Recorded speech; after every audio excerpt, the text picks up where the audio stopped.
Hello there! Welcome back to Zero Production Value Movie Reviews. As always, I am Hoernke, and today I am going to be discussing the 2007 film Harry Potter and the Order of the Phoenix, directed by David Yates. Now, this is the fifth of 8 Harry Potter movies, and the last 4 are all directed by David Yates. Now, I believe that really with this fifth film, we start a 4-part story arc leading to ultimately the kind of conclusion of the Harry Potter story as a whole. So David Yates, I think, is basically tapped into for all 4 to kind of maintain consistency, whereas they kind of had been hopscotching through a few directors before, but now they want one, I think, consistent voice through this last basic story arc. This was second at the box office in 2007. So as Harry Potter continues, it continues its wildly popular, juggernaut status at the box office.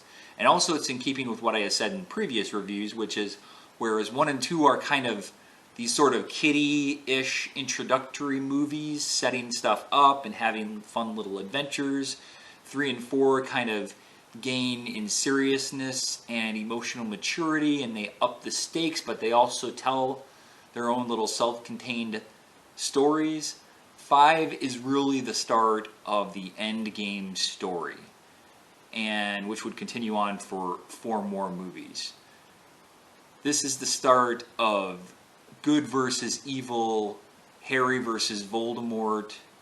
And as a result, this really doesn't have the strongest narrative cohesion.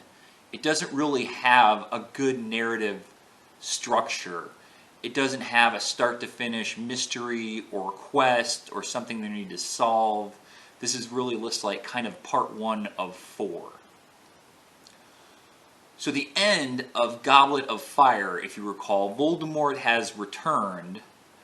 Unfortunately, the rub is that only Harry Potter and Cedric Diggory saw it as they were transported by that portkey away, and then as Harry grabbed Cedric's body and portkey back, he kind of proclaimed, Voldemort back. And since he had just kind of arrived with a dead body and nobody to verify his story, this kind of puts him in another one of those familiar positions for Harry. Seemingly, he always seems to run into this, which is this sort of subtly hostile, sometimes blatantly hostile skepticism. There are many out there who are saying he made this stuff up. The Ministry of Magic and its head, Cornelius Fudge, are basically blatantly saying they don't believe him. And as a result, he is facing a lot of ostracization. He's being ostracized. Ostracization. He's being ostracized by, even some of his fellow Gryffindors, much less, some other, people in the Wizarding world at large.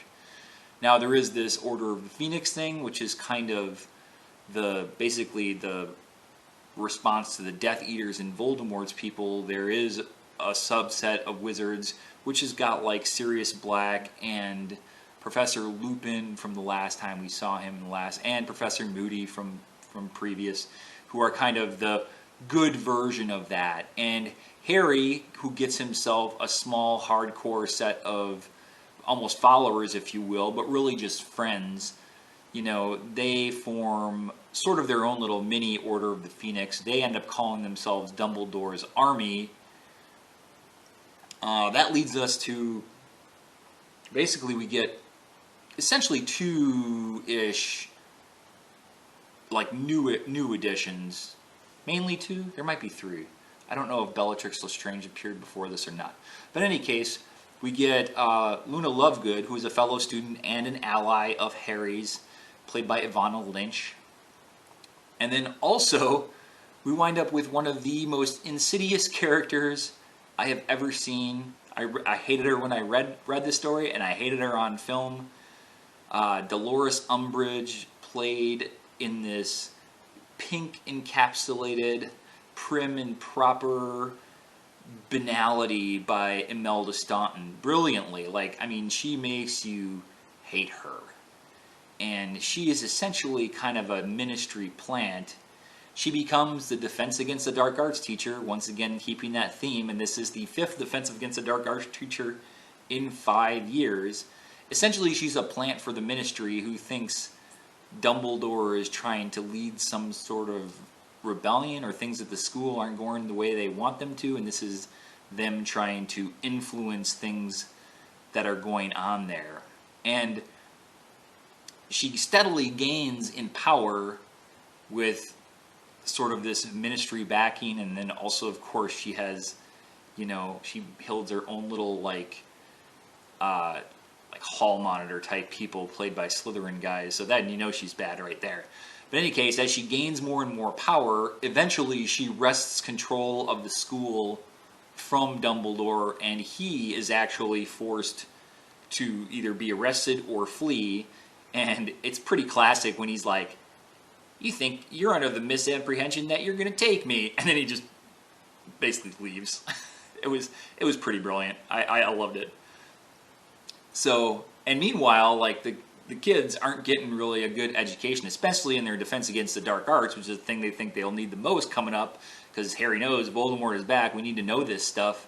So they end up creating, like I said, this little Dumbledore's army, which is their own mini sort of Order of the Phoenix, like the adolescent version of the Order of the Phoenix. And they sort of train each other. They find a place where they can train, but eventually even that crumbles under Umbridge's, oppressive rule of the school. So after a vision, Harry's been beset by visions, which is part of the ongoing thing in this story, and him and his friends journey to the ministry in order to retrieve something. They also think that either Sirius might be injured.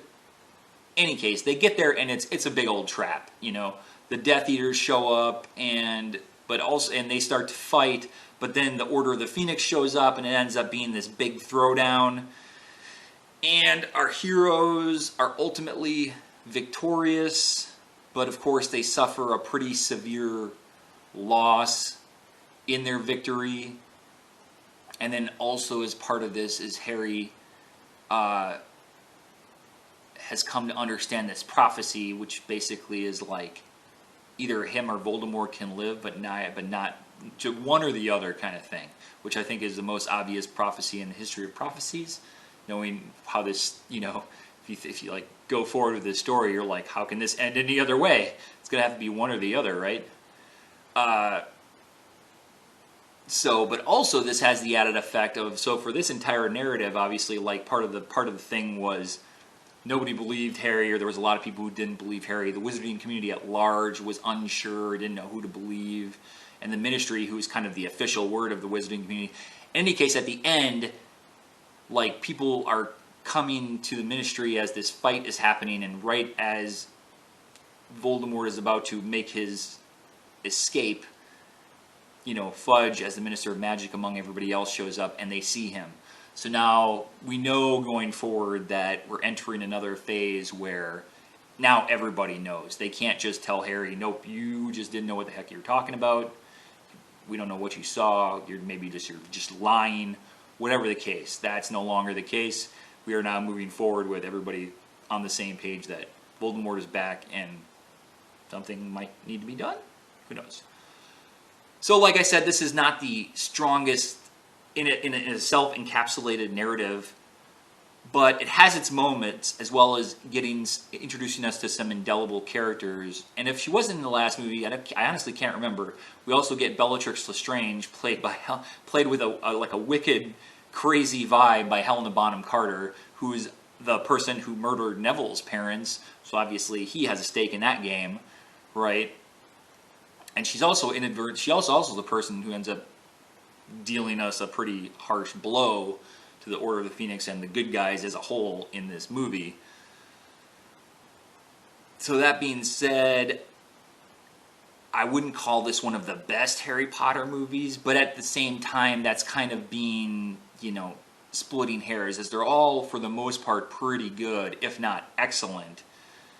So this did what it needed to do to move this last story arc forward. Like I said, it really exists as more of a chapter 1 of a greater story, and thus it's not going to be, you know, it's not going to have the weight of maybe some of the follow-on ones or maybe some self-contained stories. But it was good. It was entertaining. It does everything a Harry Potter film, for the most part, wants you to do. It still exists in the school structure, but yet now we definitely start to see that school year thing breaking down as they start seeming to attend classes less and less and just doing what they need to do to fight this overall larger battle. So overall, I would say a good movie, not a great movie, but like I said, it did what it needed to do. So I am ultimately going to give Harry Potter and the Order of the Phoenix, directed by David Yates, a B.